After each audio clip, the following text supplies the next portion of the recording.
Hey, this is Toothless, and I'm hanging out with Rob on Front Row Live. The EP and the debut album are not that far behind from each other. You dropped both this year within the last couple months. Yeah. How are you able to release two big records like that in such a short amount of time? Well, I really don't do much else with my time, so it's the way I like working. I like putting a lot of stuff out. Yeah. Not to say that I was compromising on the quality. I spent a lot of time working on both of them, but I don't know. It keeps me fresh. It feels interesting to just keep on working on music. Right. I've got a studio at home, so I go out there every day. I spend like 5 or 6 hours making and writing music. So, Yeah. I mean, if I wasn't making songs that I was happy with, I think I'd be doing something wrong. And with the Palms EP was just like I recorded and released the first album. And that was kind of a complete package. I was super happy with it, and it took 2 years to do that. Yeah. And the Palms EP was really me just having fun and experimenting and playing with sounds and stuff that I thought I'd put out just as something fun and bonus on the side. Right. Now, as far as it being something fun and experimenting, does that mean you're still trying to figure out the sound for Toothless? I'm not sure about figure it out. I think the sound hopefully will continue to change. I think it's interesting as.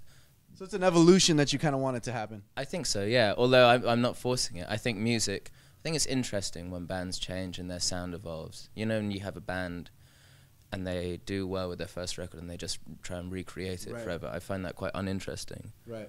Although maybe they enjoy doing that, but that's certainly not what I want to do. Yeah. Just trying to find new sounds, stay interested. I think it's important to stay interested when you see bands or artists or writers that aren't interested and they're just churning out the same stuff consistently. You can tell, and it's quite uninteresting for everyone involved. Now, as you're changing the kind of sound on each song or each record, does that change the recording process? Did the recording process change at all from the debut album to this EP? In its essence, not really. Not to say that it won't change more from now. Toothless it's just me writing and recording the stuff. Right. On the first album, I co-produced it with my old bandmate, a guy called Jack, in his studio. So I'd write and record the songs, and then I'd take them into his studio, and we'd kind of look at the arrangement and re-record the vocals and drums and take it a bit further. The Palms EP was quite literally all me in my studio. So I'm not sure what'll happen next. I'll probably just take complete control and be an egomaniac. I don't know. Now, as you collaborated with Jack on your debut album, being that you guys have been in a band together for a long time, how were you able to make the music that you were creating together something different as opposed to something from your previous band? That's a good question. And it is different.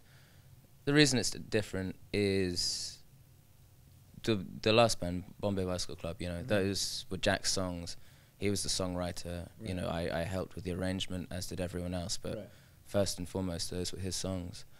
With Toothless, they're my songs, first and foremost, I wrote them, and then he's kind of adding production and and suggesting things, but it comes from a completely different mind, And obviously there's ways that we picked up and learnt ways of working over the years that are probably quite similar, but first and foremost, just where the songs come from is completely different, and lyrics are different, the style of writing is different. I think that's it. The core is very different. Now, I like that you mentioned that right now. I like that it doesn't sound like Bombay.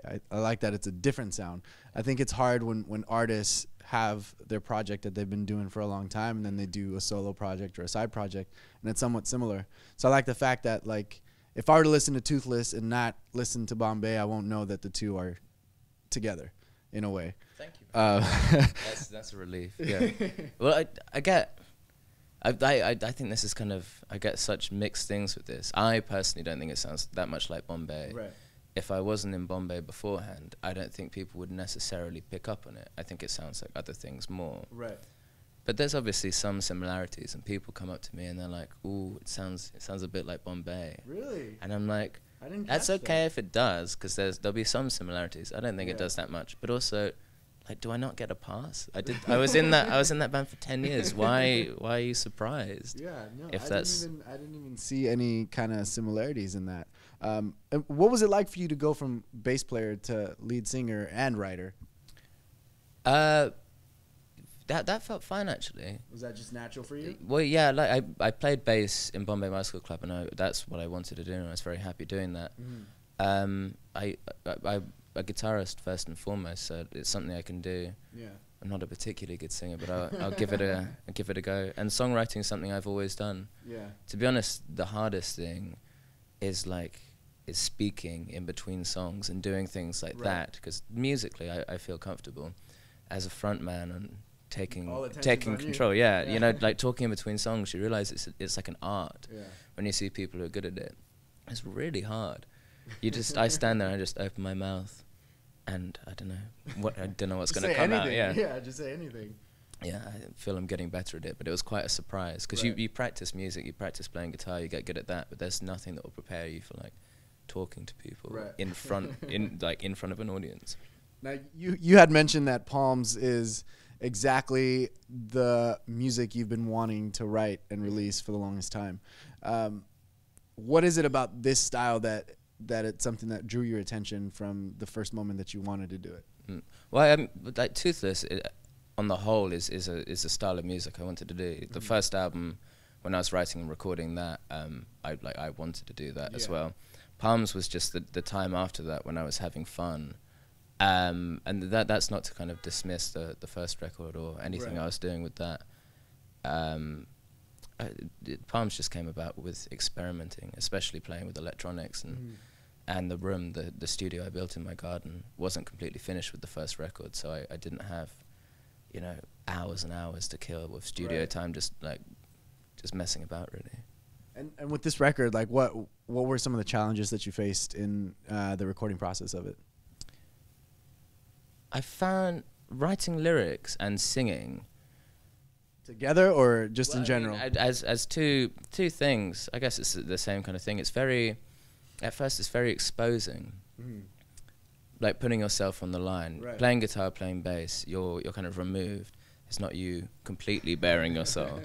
I found that hard, and I found getting the singing right on the record quite hard, because, you know, it's personal. You want it to be the best ever. You want it to be the best you can do it.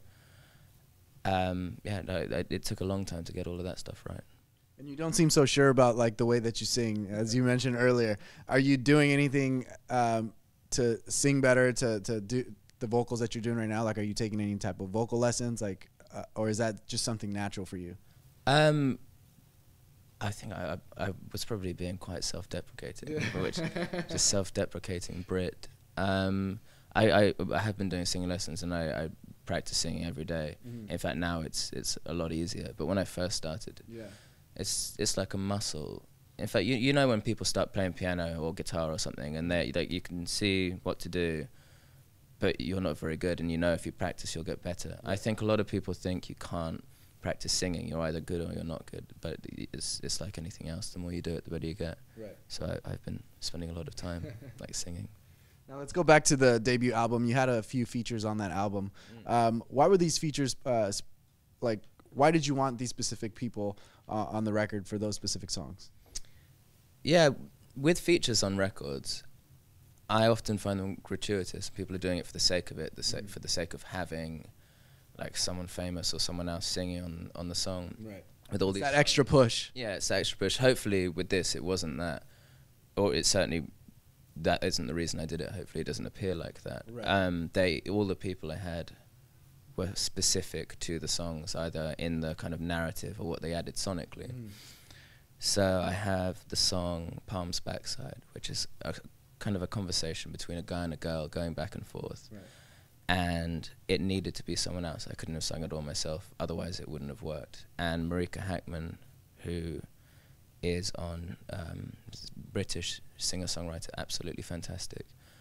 I thought, you know, her voice is amazing. I've always loved her music. She would be the perfect kind of counterpart to me on that. There's a song, The Sirens, which tells the story of the sirens, you know, this Greek myth of these women that attract these sailors to them with their beautiful song. And that's the idea of of the myth. Those are mermaids. Yeah, they're mermaids, and they sing and they get people over. And the song is like a conversation between the sirens, and they're trying to attract someone over to them. Right. And I had that had to be someone else as well. And I got the Staves to do that, who are 3 singer-songwriters, 3 sisters from the UK as well.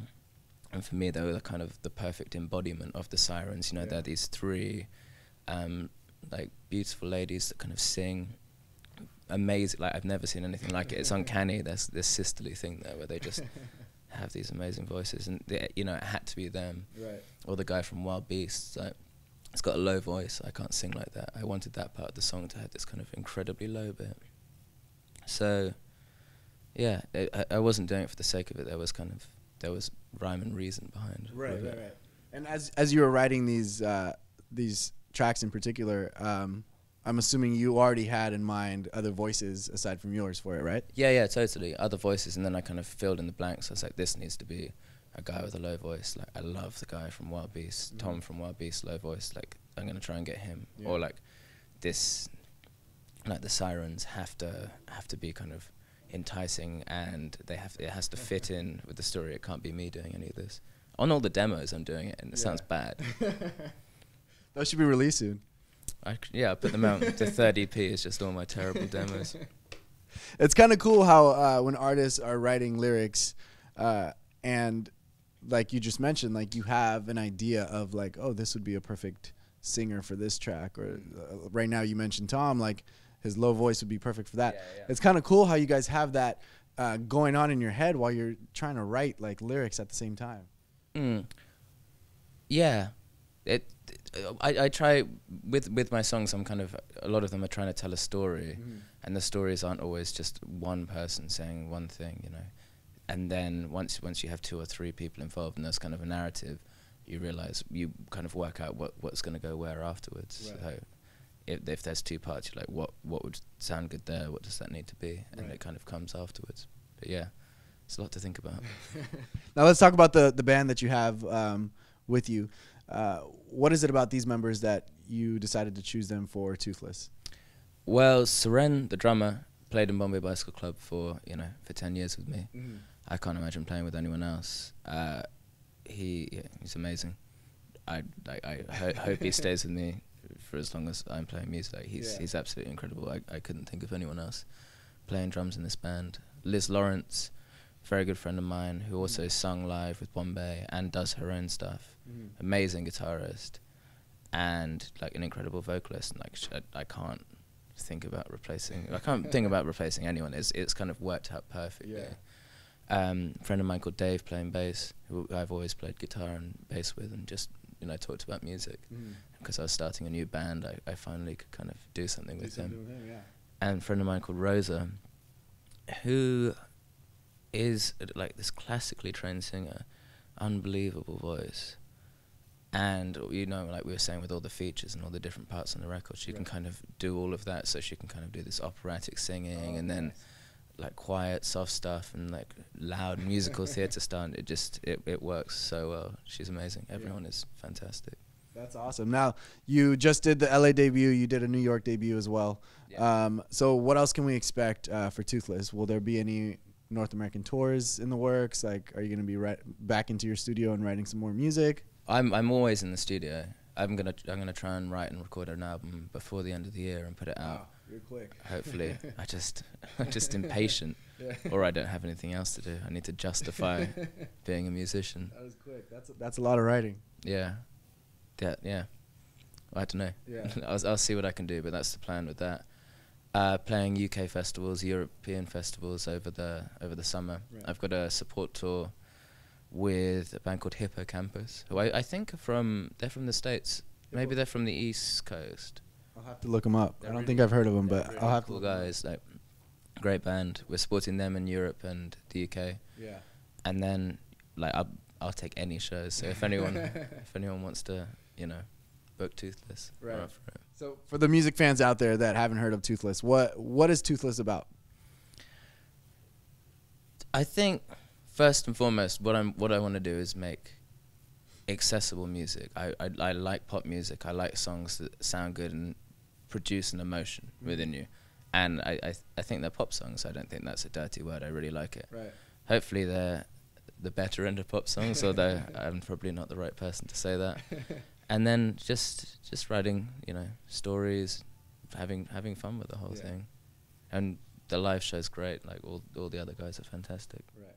Awesome, Ed. Well, thanks for hanging out with me. You guys be sure to check out Toothless. The new EP is out now. It's called Palms. And for more information on Toothless, head over to at Toothless Band on social media and toothlessband.com.